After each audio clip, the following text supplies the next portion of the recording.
So I finished Raybearer a couple of days ago and it just hit me. I'm like, no, I absolutely have to do a fan cast of this book because I absolutely adored it. Now, the last time I did a fan cast video was about 2 years ago after the news for the Shadow and Bone TV show dropped, and I did a fan cast for the characters, and that was very much fun. So I figured, oh, I could do that for Raybearer as well.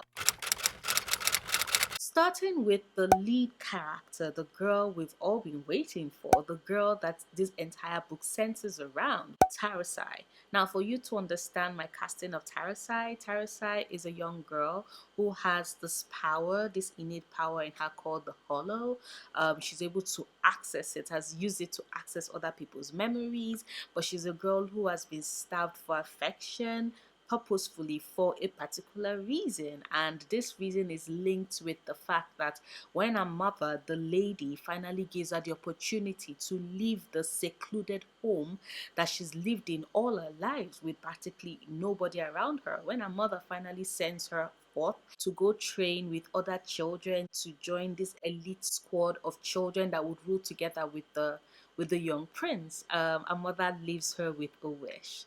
The wish, she has to kill the prince. And it's just like this journey that Tarasai goes to, this journey of self-discovery, this journey of finding her power, finding her agency. I'm certain you all are wondering, like, Nora, you keep talking about agency in books, but finding agency is a huge theme that resonates with me, and every time I find it in a book I smile, especially with, like I said, a young girl who has wanted to be loved for so long, and I decided to go with Willow Smith. Yes, I know Willow has not acted in a while, she's not sang in even a longer period of time, but honestly I would still cast her for this. I think that she would bring an etherealness to Tarasai that is needed, because Tarasai is actually half human and half spiritual being, and it's core to her. She has this magnetism that draws you to her, and I'm referring to both Willow and Tarasai. And I think that just bringing these two young girls together would just be absolutely magical. I also think that Willow can capture the youth that is present in Tarasai, and because over the course of the book Tarasai does grow as a person, both physically and mentally and emotionally and in all the ways that count, I think Willow Smith will be able to capture that perfectly. And I repeat, she just has this way of capturing your attention. You just cannot look away. So my pick for Tarasai would be Willow Smith. And as such, I'm certain nobody is surprised, but my choice for the lady would be, of course, Jada Pinkett Smith. Now, not just because of the fact that it is consistently said throughout the book that Tarasai is a spitting image of her mother. Like, you could see Tarasai, you could see the features, the lines in her mother's face. You could see it reflected in her face. Like, Tarasai is an extension of her mother. And this is core and central to the story that Jordan Ifueko has stated. But at the same time, it's just that regality, that power is also present. And I honestly think that when I think of the lady, I think of Jada Pinkett Smith. I think she's going to be able to capture the slight manipulation that is always present in every interaction that the lady has with others. And I think that she has this capacity for humanity while simultaneously being a very unsympathetic character like the lady is. And I think that it's probably also because of the fact that I have seen her play a villain that you sympathize with in Fish Mooney in Gotham, and I think she can bring that power and that energy and that focus into the story. I honestly would choose her. I think she would make a perfect lady because she does capture who the lady is, but also simultaneously she also like our daughter is a replica of her, and I think that that further angle to the story would work perfectly well for them. So I would choose Jada Pinkett Smith to play the lady. Now let us move on to the other characters, starting with Kira. Kira is Tarasai's friend. She's the very first friend that Tarasai makes when she gets to the city, and even before she meets Ekundayo, she's been friends with Kira. And I think I would choose Afsaneh Dehrouyeh. I think one, she is radiantly beautiful, and that is exactly how I picture Kira in my head. That gorgeous. Also, Kira's tribe and the religion that she practices in the book, she always has a headscarf on.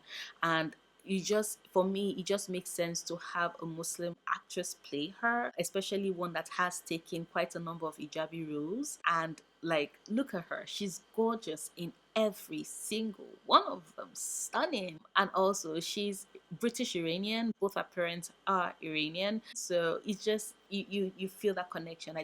When I saw her, when I was going through my list and trying to collate my list, and I saw Afsaneh, I was like, this is my Kira. Afsaneh would capture the essence of who Kira is: the brilliance, the beauty, the light, the vibrancy, the loyalty, the friendship, and also this ability to stand up for what she believes in and also be so close with her friends. Next up is Ekundayo. Ekundayo is the prince that Tarasai has a wish based on her that she must kill.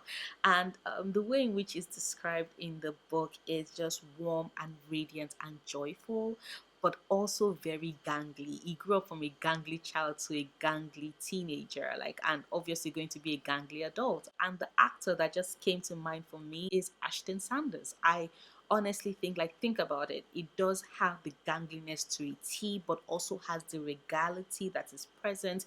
You see him and you think royalty. There's a way in which he carries himself. There's just this effortless way in which he holds himself that is just important to that character. And I think that he will be able to portray that aspect of Ekundayo so well. And also, when he smiles, he just radiates warmth. And that warmth, I see the prince. I see a prince that is so desperate to have people in his corner, to have friends, a prince that is loyal to a fault, who wears his heart on his sleeves. And even though people complain about that, he would always wear his heart on his sleeves. And tell me that does not remind you of a character that Ashton Sanders has played, a character that's brought in prominence but not enough roles, because Ashton Sanders is highly underrated in Hollywood, and I think he would play an amazing Ekundayo, which is a perfect segue to who I think would be the perfect Olugbade. Olugbade being Ekundayo's father, who is the king of the empire, is strong, is charismatic, evokes loyalty in others, but at the same time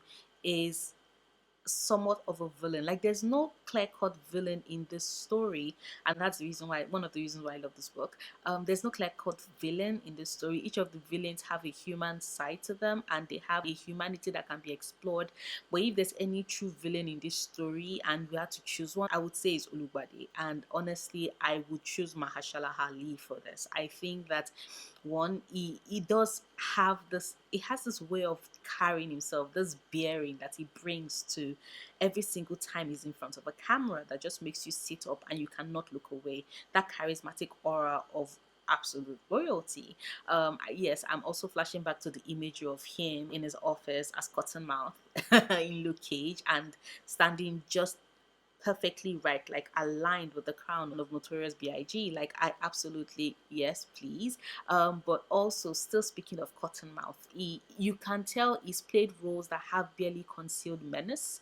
So 1 minute is charming and smiling and happy, and you can just catch the edge of the teeth, in those shots. That's barely concealed menace and rage and violence, just waiting for a little thing to just trip him.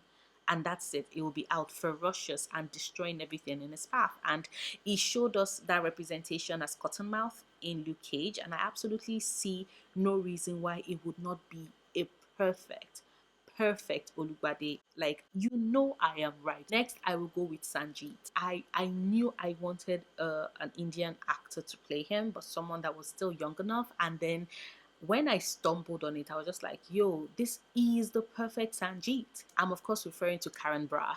Yes, Karen. I know. I know. Like, every single time I see him, I'm like, yo, is that little boy in Jesse? I know, but he's grown up. And he grew up well. Like, really, really well. Like, so goddamn well. And no, my thoughts are not going to be impure, because I repeat, he's a child. I still see him as a child, but I see him as a child that has grown up. I see him as a child that has come into his own. I see him as a child that has grown into a man, and especially one that wants to shed his Disney image. And I know that we might think that, oh, is Raybearer really a step away from his Disney image? And I think it's a perfect stepping stone. Sanjeet is a character who is hollow. That is his ability. His power is to be able to see weaknesses in people, and like physical weaknesses, and can use that in a fight. So he is quite the fighter, but he's a fighter who would rather heal. So he's very conflicted as a character, and I think that Karan, this is a kind of role that he will be able to sink his teeth into. So he can have the self-assuredness of Sanjeet, and you can see in quite a number of his photo shoot that he has that down. But also at the same time, I think you'll be able to bring the vulnerability that is present, that hint of a little boy who just wants to turn back the hands of time and not be the monster that his father has turned him into, or rather, the monster his father wanted to turn him into. And I think, honestly, I think we'll be able to capture that. I think he has the dark, slightly broody, mysterious look that we got when we first met him in the book, and then you can see that he would slowly open up, and it's just going to be like sun rays and sunlight slowly filtering in. I know I keep making a lot of references to the sun, but it is Raybearer. So pardon me with all the sunny puns throughout this entire video. Next up is Kathleen. Kathleen is one of the people that works for the lady. That's Tarasai's mother, and it was her job. Like, she was one of the people that Tarasai's mother handed her over to when she was taking Tarasai over to the capital, to go to the capital. And Kathleen is described as a black woman. She also has green eyes, and I was just like, yo, KD Herbert would be perfect in this role. Now, she has not really had that many roles of late. She was in Soul Plane. She was in the Mix with Usher. She had a minor role in The Scorpion King. So I absolutely think, the minute I saw her and I was like, she would be a perfect Kathleen, is because of the fact that what it was like, Tarasai noticed that Kathleen was a black woman with dark green eyes, and she could not look away, and of course wavy hair, and she could not look away. And when you see Katie Herbert, she fits that to a T, from the eyes to the magnetism that she just reaches out through the screen and grabs you. You can't look away from that. She's just polished perfection and absolutely gorgeous, and I think she would make an absolutely perfect Kathleen. I could totally see her being Kathleen. And then there is her partner Wu-Hin, who is the prince, another prince of another kingdom, one that is not annexed to the main empire as such, has been shut away from them, and also has to deal with a tragedy every year, and is trying to break that tragedy and bring it to an end. So Wu-In was with Kathleen, and the two of them to Tarasai, to the capital.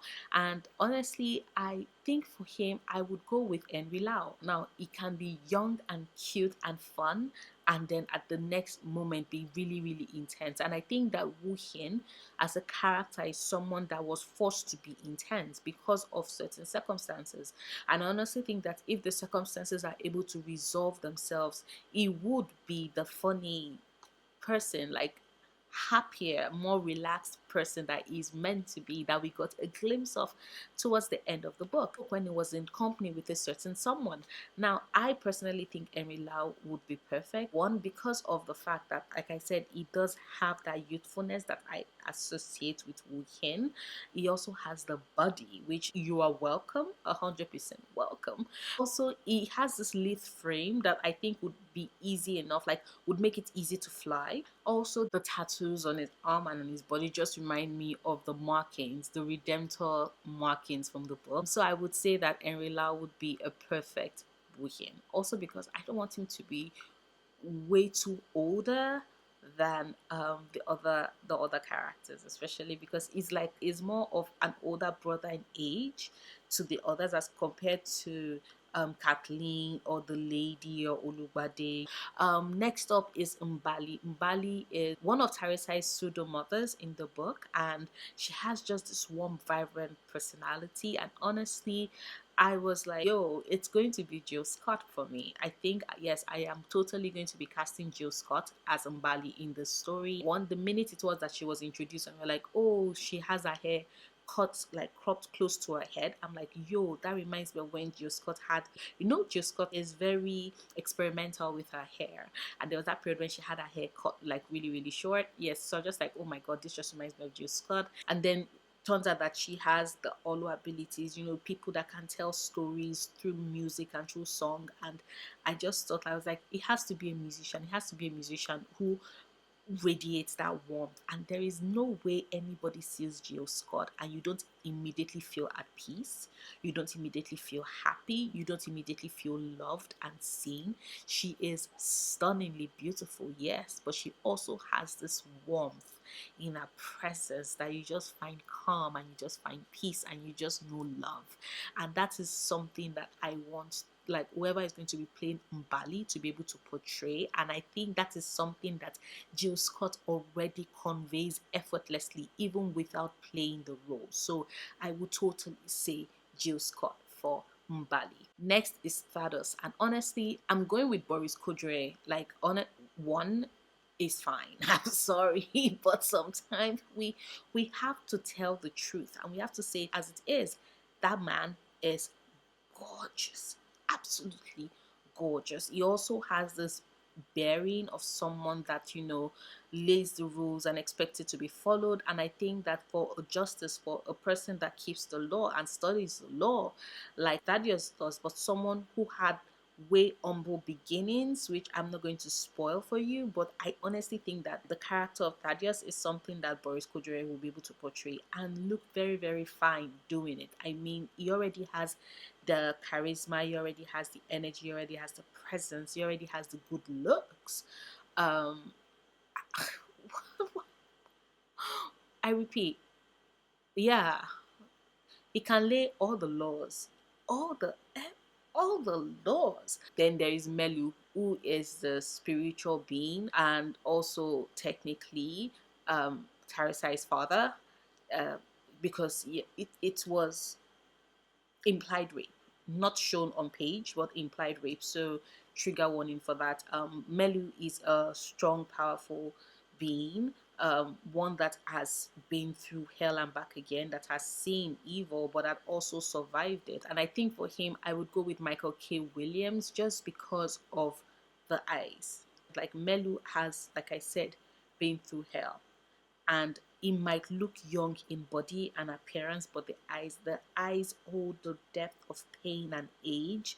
And I think that Michael K. Williams's eyes are just perfect. When I saw the eyes, when I look into that eyes, I just see that I see centuries of pain contained in those eyes. And also because I absolutely loved him as Omar in The Wire, so of course I had to bring him in. I think it would be a perfect Melu. It gives me this air of being barely caged in that body that we call human skin. Like he's one step away from just busting through and becoming this ephemeral being that he actually is. Like if it actually ever happens, I won't be surprised because, like I said, Michael K. Williams has been giving me that vibe for a very long time. But I think he has that power, that energy, once again the charisma, because you're paired up against other characters that have that uniqueness, that presence. So it's important for your own presence to be able to rise above, and it does spectacularly well, even though for most of the book it's technically kind of changed. Finally is the queen herself, Ayetoro, who is one of the very first female rulers of the empire, but her time was a very, very long time ago and people do not remember her. But when it was that she was described in the book, she was described as being very tall, very lanky, but with the regality of presence. Even before she was crowned queen, the person I chose for that is Aisha Tyler. Yes, she was in Criminal Minds. Yes, she was in Friends. And you just see that effortless grace that has been consistent with her for the decades when she's been acting. And she's even aged further into it. I think honestly that she can You can see from her features that we can work backwards to make her appear younger, like at the start of her reign, and then move forward in time to show us at the end of her reign, and it will just be absolutely beautiful. But the key for Ayetoro for me is the regality that is present. This woman that did not have a name and yet still carved a way and a path for herself and took that throne and claimed her own name, even whilst people were still debating exactly what to call her. Like, that takes balls, that takes a lot of cojones, and Ayetoro had them in spades. So yes, I honestly think that Aisha Tyler will be able to capture that perfectly. But that is my fan cast for Raybearer. Let me know if you have read the book, if you have the arc, if you've pre-ordered it, how excited you are to get it, because I am really, really excited. I have already read the arc, but I've also pre-ordered the physical copy because it's just that good. I want a copy of it, like the finished copy on my shelf. I'm going to leave the link for where you could pre-order the books. I'm going to leave it in the description bar if you're interested. If you've read the book, let me know if you agree with my fan cast. If you've not read the book, let me know if the way in which I've described these characters and the actors I chose, if they make sense for you. There's a reason why, for example, I actually wanted to be that both Tarasai and Ekundayo are gangly in their frames. My choices and picks for Ekundayo and Olugbade played out the way they did because they did state that they look alike, just like Tarasai and the lady look alike. So let me know if you agree with my choices. Let me know if you disagree. Drop it down in the comments down below.